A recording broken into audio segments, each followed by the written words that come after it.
Now I will call Dr. Om Prakash, who retired from Indian Institute of Forest Management, Bhopal. Dr. Om Prakash, please. Sir Mahesh sir भी आ गए हैं। Mahesh sir आ गए हैं? तो पहले Mahesh sir से बुलवा लेते हैं। Yes Just I will Dr. Before Dr. Om Prakash, Mahesh sir will be speaking and sharing his views about the new policy of sharing the forest produce in forest lands. Mahesh Sirurji. Sir, good afternoon, sir. Good afternoon. Good afternoon, all my fellow panelists. Being the only member who is serving officer here, just I would like to give my few points on this discussion. Basically, now, as we are all aware, this attempt was made once by Government of India to give away such lands, forest lands, degraded forest lands, wastelands to wood-based industries to raise their own raw material. But this was challenged in the then Honorable Supreme Court, and court struck it down. This is what I hear. Then later on, now over the years, the things have developed, and now once again, Government of India has come out with this policy. So first thing, we will have to see what are the further nitty-gritties of this policy, what are the further fine points of this policy, how Government of India is planning to take it forward, who will be framing the actuals of this, how it has to be done. For example, what sorts of land have to be given, to whom it has to be given, under what are the conditions to be imposed, what are the areas which are no-go type or which we cannot give. And what are the plants they can grow? What is the limitation? What is the revenue sharing mechanism? All these things have to be worked out. Once these things are worked out, probably there will be some kind of public resentment by environmentalists. Then we will have to be ready with our answers, because some of them may even go approach court also, because like we have all seen in Aravali's case, how Supreme Court itself was, forced to take back its decision. So this is there. Once the pressure builds up, we should be able to give a proper information to the public before the misinformation starts spreading, and then the whole thing gets vitiated. So this is the one caution I would like people to take it. Secondly, with regard to Karnataka, what it was being discussed, already Murthy Saab told about eucalyptus ban. Yes, there was an eucalyptus ban by government. That was basically because in Kolar region, lot of eucalyptus was grown, and the groundwater table sank to very lower depths. So there was a misconception that it is mainly because of eucalyptus plantation, but that was not like that, because lot of borewells were dug and lot of water was getting exploited. But still, under a lot of political pressure, it was ban was there, and immediately people approached High Court. High Court stayed that ban.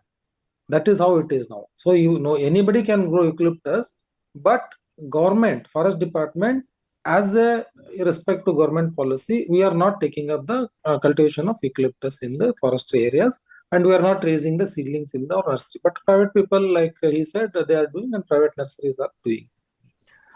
Now, with coming to see the what kind of areas we should take up is, I worked as a MD KFDC, Karnataka Forest Development Corporation. There are large areas of forest handed over to corporation, nearly 40,000 hectares of pulpwood plantations. And now, for last 7-8 years, because of ban on eucalyptus, we are only able to harvest the rotational crop of previously grown eucalyptus crops. Apart from that, we tried as alternatives this Habbeu and all many other species have been, even Casuarina, they have been tried as a pulpwood thing and not success. Even acacia also is also tried, but the success rate is not as, because when success means, I look at the income that the corporation gets at the financial year. So when I still see our majority of incomes comes from eucalyptus older plantations, which are now just taken as copies crop, and we are not growing new crop but copies crop. the income from other pulpwood crops is not really matching this, and it is not really sustainable. That's what is my personal feeling. So we'll have to do a lot of, because when we have to go, we have to come out, because a lot of paperwood industries, Bhadrachalam and all, they're doing MPM, they're doing lot of research and trying to evolve new pulpwood species, new pulpwood varieties. That is good thing, and that is how we should come up, and that is how we can convince people, even in these degraded forest areas or low quality forest areas, we are not only just growing eucalyptus, we are growing other species also. This type of some scientific work has to be done. And lastly, what I would like to add is, even when these industries, I think somebody put up the mic, it is getting reflected. My voice is getting echoed. Anyway, so when these lands are given to the industries for raising of pulpwood plantations as a raw material for their industry, they should also take care of adjoining villages and do some socio-economic activities, so that there is no resentment among them also. Otherwise, they will feel our forest area, we have been protecting this area, as long as government is doing something, there are not much resentment. But only when people feel that big industries are coming, they are taking big profit and going away, doing nothing to us, then there will be a lot of resentment. So involving them also in this activity would be a long sustainable thing. With these few points, I would like to close my comment. Thank you. Thank you very much, Dr. Mahesh. Now I will call Dr. Om Prakash from IFM Bhopal. नमस्कार sir, thank you very much ये opportunity के लिए। बहुत अच्छा discussion हो रहा है। और मैं थोड़ा सा पीछे जाना चाहता हूँ। 2015 में जब आईआईएफएम को ये रिस्पॉन्सिबिलिटी इंटरेस्ट किया गया था, जो नेशनल फॉरेस्ट पॉलिसी को रिविजिट करने के लिए, उस समय ये सब चीजें जो है ना इन डेप्थ डिस्कस किया गया था, because we held this kind of discussion in different parts of the country, and both the serving officers, veterinary foresters, as well as these various stakeholders, na? So they discussed at large, and yes, certainly there was a common consensus regarding that how to improve the investment in the forestry as well as improve the productivity of the forest and all this. So since I belongs to Karnataka Western Ghat, I would like to throw a few things because since my childhood, I'm from a Madguni, it's a village in Kumta Taluk.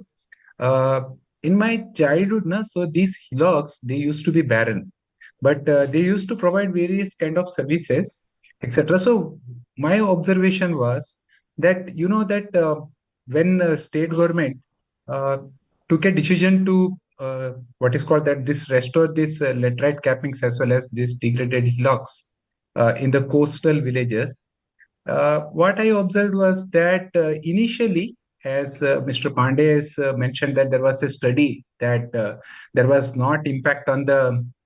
Am I audible, sir? Yeah, you are audible. Huh? Okay, sir. You Thank are you. audible. So, yeah, thank you very much, sir. So initially, this groundwater level was improved, certainly because of their plantation approach, na? Because they did some kind of soil and as well as moisture conservation work prior to introduce this Acacia auriculiformis as well as Casuarina in these landscapes. So certainly, they helped us in getting good water in the wells as well as combating erosion to this command area fields, etc. But what we observed that gradually since the third year and onwards, groundwater level has reduced as well as the salinity ingression in the groundwater has also increased.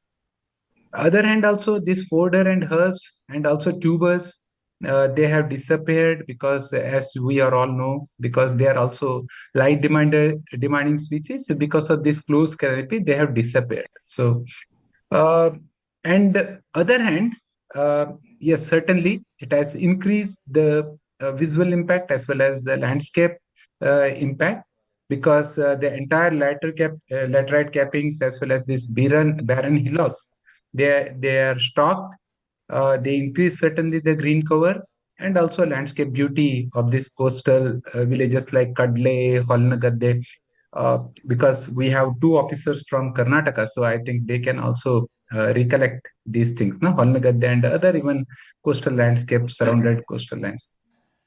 Yes, with this benefits, but I would like to throw another this community initiative of restoring another degraded hillocks. When I was school-going children in Halkar, there is another village because Madhav Gadgil has extensively studied this community initiative in restoring these degraded hillocks as well as the sustainable development of this landscape. So they have gradually, eventually converted this degraded heathlands into the miscellaneous forests. And today they are getting all kinds of ecosystem services as well as various kind of produces from this forest area. So that is the two examples. I am not making any contradictory between the two approaches. Uh, Another two things which has already the PCC of Karnataka has already mentioned about that leasing of Karnataka land, especially in our place that is Western Ghat area, by these Harihar polyfibers as well as this Mysore paper mills. Uh, you know that regarding these Harihar polyfibers, yes, there was a complaint on their commercial plantations. Still, it is on hold. Regarding this Mysore paper mills, land was given on lease for the operation from 1980 to 2020. Uh, they are having something around roughly around 33,000 hectares of it is well within the evergreen forest area, na? You know, the Tirthalli and Shimoga area and all these things. They basically grow acacia or casuarina and all these kind of plantation this. Now, though it has closed, supplied closed, as he has mentioned that now no new plantation and only they are going for rotational harvest, etc. So because it is closed since 2015, but state government is now seeking renewal of these lease for another 40 years or so. So this is something actually, it is not only here actually, this leasing of land to the corporate, it was in practice also because I visited some 12 states. Some of the examples like in Chhattisgarh, they have given forest land on lease to grow eucalyptus for JK by the JK paper mills, etc. So those things also we have documented. So by understanding this new change in 2026, that is within that Suraksha Niyam, Forest Suraksha Niyam earlier, FCA and the Forest Act, etc. So what argument it is that I fully understood these arguments, both pros and cons, taking into that 33% of forest cover need to be achieved as per the forest policy 1988. Yes, how to achieve this 33 forest and tree cover? That should be in the agenda and should be achievable because some of the earlier study conducted by Mr. Ahmed and all these things, it can be achievable. Okay, so though the forest area is something around 21%, but even though it can be achievable. Ever increasing import of paper, pulp, and other wood products, etc. Sapra sir has extensively mentioned this. Yes, this is to loss to the foreign, what is called that foreign currency, etc. and all. And other hand, that poor or low investment in forestry, I don't know, because in the literature says that this compensatory afforestation, the Campa has achieved its plantation just by spending 68% of the fund. So it means that there is 32% fund is unutilized, but there are two thoughts that poor or low investment. Yes, certainly private is not investing in the forestry. That is true. Then commercial plantation considered as non-forestry activity earlier time. This is an issue because if all these commercial plantations, pulpwood plantation or any other plantation, as per the other earlier norms, that it is considered as non-forestry activity. As soon as you consider it as a non-forestry activities, then there is a what is called that NP net present value valuation as well as fees for compulsory afforestation. So this is another kind of issue is emerging. Why private people should invest if this is the kind of cost they have to bear? Then improving the SDGs yes, certainly India is doing very poor or bad as the SDG target achievements are concerned. And also now there's a forest certification principle. One of the principles says that tenure rights to the local community, etc. So it can be possible. These two can be possible if we strengthen the FRA uh, and the community-led forest management, which we are in practice since 1996 or so, and also sustainable forest management. Biodiversity and environmental degradation impacts.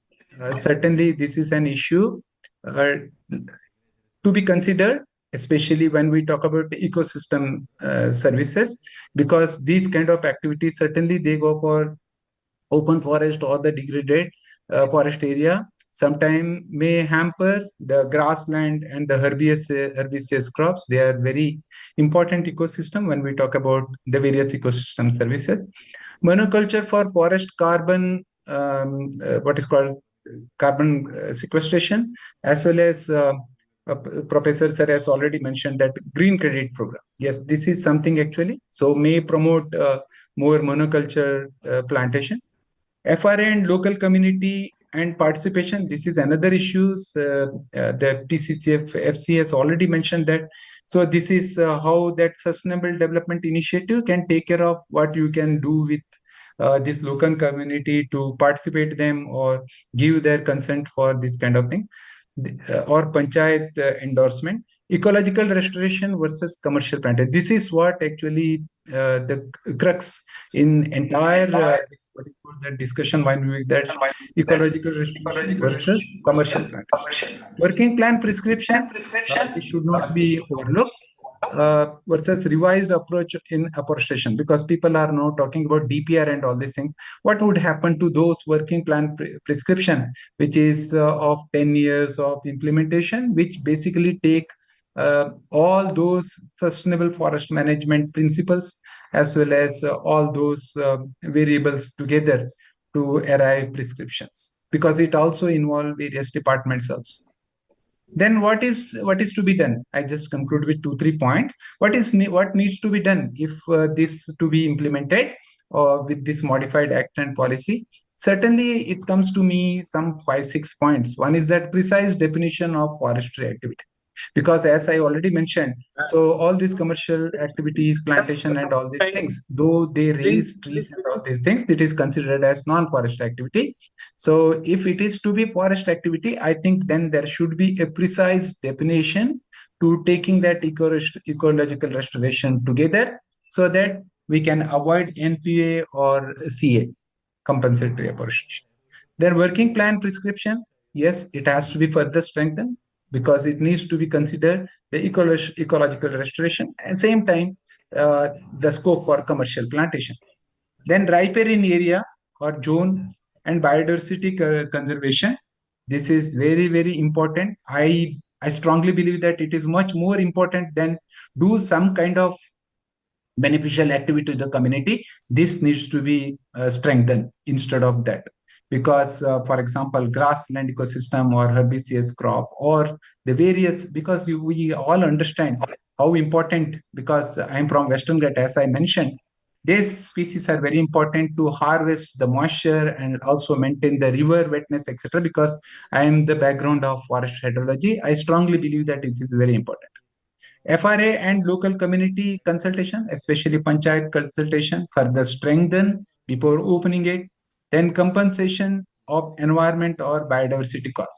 So in the place of NPV and the CA fees, I think we have to strengthen, look into that, develop an MRV to compensate this environmental and biodiversity cost, because of that, including this so-called non-forestry activity into the forestry activities. Monitoring framework to ensure ecosystem services and local stakeholder benefits. So IIFM has developed a good framework of monitoring this ecosystem services or quantification of this ecosystem service. Thank you very much. I stop here. I welcome any kind of questions, if anything, on my Thank you, points. Dr. Om Prakash.